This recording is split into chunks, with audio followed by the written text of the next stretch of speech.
নমস্কার বন্ধুরা, আধার কার্ড নিয়ে কেন্দ্র সরকারের তরফ থেকে 4টি বড়সড় আপডেট সামনে এসেছে।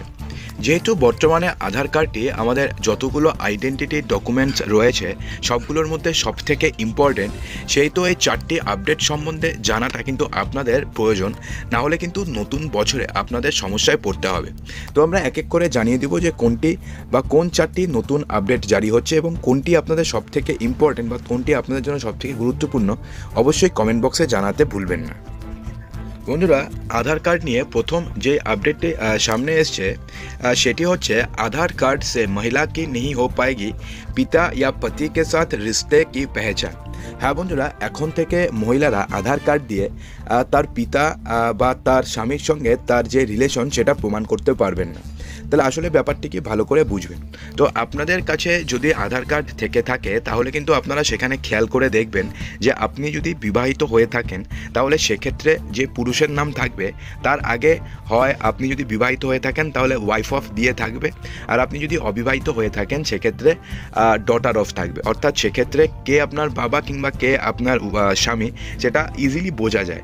কিন্তু এবার থেকে নতুন যে নিয়মটি জারি হচ্ছে এরপর থেকে এখন থেকে কিন্তু আর আধার কার্ডে কোনো প্রকারের ওয়াইফ অফ কিংবা ডটার অফ কিছু লেখা থাকবে না। হ্যাঁ বন্ধুরা, মিডিয়া রিপোর্টস থেকে যেই তথ্যগুলো পাওয়া যাচ্ছে সেই তথ্য অনুযায়ী এবার থেকে নতুন করে যে আধার কার্ডগুলো বানানো হবে সেক্ষেত্রে কেয়ার অফ এটাকে প্রয়োগ করা হবে। অর্থাৎ আপনি কার কেয়ারে রয়েছেন, সে আপনার স্বামী হতে পারে যদি আপনি বিবাহিত হয়ে থাকেন, এবং যদি আপনি অবিবাহিত হয়ে থাকেন তাহলে সেক্ষেত্রে আপনার পিতা হতে পারে। তো সেক্ষেত্রে সেটা কেয়ার অফ থাকবে, কিন্তু কোনো ডটার অফ কিংবা কোনো ওয়াইফ অফ লেখা কিন্তু এখন থেকে আর থাকবে না। आमतौर पर सन ऑफ के लिए SO और वाइफ ऑफ के लिए WO का प्रयोग किया जाता था, लेकिन अब इन दोनों का हटाकर केयर ऑफ के लिए CO का प्रयोग किया जाएगा। অর্থাৎ এক্ষেত্রে যদি আপনি ছেলে হয়ে থাকেন সেক্ষেত্রেও কিন্তু এখন থেকে আর সন অফ থাকবে না, তার পরিবর্তে কেয়ার অফ লেখাই থাকবে। অর্থাৎ বাই ডিফল্ট শুধুমাত্র কেয়ার অফ লেখাই থাকবে। বন্ধুরা, এরপরের যে আপডেটটি পাওয়া যাচ্ছে আধার কার্ড নিয়ে সেটি হচ্ছে এখন থেকে কারোর যদি ফিঙ্গারপ্রিন্ট নাও থাকে তবুও তার আধার কার্ড বানানো সম্ভব হবে।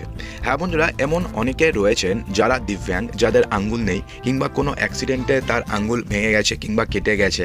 তো সেই সমস্ত লোকেদের তো আর ফিঙ্গারপ্রিন্ট পসিবল নয়, সেই জন্য সেই সমস্ত লোকেদের জন্য এবার থেকে নতুন নিয়ম জারি করেছে কেন্দ্র সরকার। হ্যাঁ বন্ধুরা, যাদের ফিঙ্গারপ্রিন্ট থাকবে না অর্থাৎ যাদের হাত নেই তাদের জন্য এখন থেকে ফিঙ্গারপ্রিন্টের বদলে তাদের আইরিশ স্ক্যান নেওয়া হবে। হ্যাঁ বন্ধুরা, আপনাদের জানিয়ে দিই যে এক একটা মানুষের ফিঙ্গারপ্রিন্ট যেমন পুরোপুরি আলাদা হয়, যতগুলো মানুষ রয়েছে পৃথিবীতে কারোর সঙ্গে কারো ফিঙ্গারপ্রিন্ট ম্যাচ করে না, ঠিক সেরকমভাবে আইরিশও এমন একটা অঙ্গ যেটাও এক একটা মানুষের ক্ষেত্রে ডিফারেন্স হয়। অর্থাৎ একজনের আইরিশ অপরজনের সঙ্গে কিন্তু কোনোভাবে ম্যাচ করে না। তো সেক্ষেত্রে এখন থেকে যদি কারোর আঙ্গুল না থাকে তাহলে সেক্ষেত্রে সেই সমস্ত লোকেদের এখন থেকে আইরিশ স্ক্যান দিয়ে তাদের আধার কার্ড করা হবে। বন্ধুরা, আধার কার্ড নিয়ে এরপরের যেই বড়সড় আপডেটটি সামনে এসছে সেটা হচ্ছে আধার কার্ড पर सरकार ने लिया बड़ा फैसला, 14 मार्च तक कर सकेंगे ये काम। হ্যাঁ বন্ধুরা, আপনাদের যদি আধার কার্ড থাকে তাহলে আপনারা তো সবাই কম বেশি জানেন যে প্রতিটি আধার কার্ড যদি 10 বছরের পুরনো হয়ে থাকে তাহলে সেই সমস্ত আধার কার্ডগুলোকে আপডেট করাতে হচ্ছে। রিসেন্টলি কেন্দ্র সরকারের তরফ থেকে এই নিয়মটি জারি করেছে। তো সেক্ষেত্রে আপনাদের যদি আধার কার্ড থাকে এবং আপনারা যদি এখনও পর্যন্ত আপনাদের আধার কার্ড আপডেট করে না থাকেন তাহলে সেক্ষেত্রে আপনাদের কাছে কিন্তু আগামী যেমন 14ই ডিসেম্বর পর্যন্ত টাইম ছিল, সেক্ষেত্রে 14ই ডিসেম্বর পর্যন্ত যদি আপনারা আধার কার্ড আপডেট করিয়ে নিতেন তাহলে সেক্ষেত্রে আপনাদের কোনো চার্জেস দিতে হতো না। নর্মালি আধার কার্ড আপডেট করতে গেলে 59 এমন কিছু চার্জেস দিতে হয়, কিন্তু 14ই ডিসেম্বর পর্যন্ত সেই চার্জেস সম্পূর্ণভাবে ফ্রি ছিল, অর্থাৎ বিনামূল্যে আপনারা আধার কার্ড আপডেট করতে পারতেন। কিন্তু এবার কিন্তু সেই ডেটটিকে চেঞ্জ করা হয়েছে। হ্যাঁ বন্ধুরা, এবার থেকে 14ই ডিসেম্বরের পরিবর্তে ডেটটিকে বাড়িয়ে 14ই মার্চ করা হয়েছে।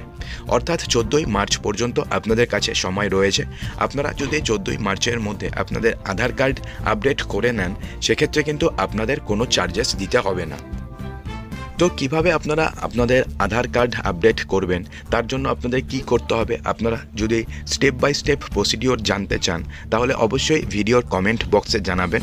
আমরা আরও একটি ভিডিও করে আপনাদের স্টেপ বাই স্টেপ জানিয়ে দেব। তো বন্ধুরা, আশা করব যে ভিডিওটিতে আপনাদের সমস্ত কিছু সঠিকভাবে বোঝাতে পেরেছি। যদি ভালো লেগে থাকে তো লাইক করবেন, বন্ধুদের মাঝে প্রচুর শেয়ার করবেন এবং চ্যানেলটিকে সাবস্ক্রাইব অবশ্যই করবেন।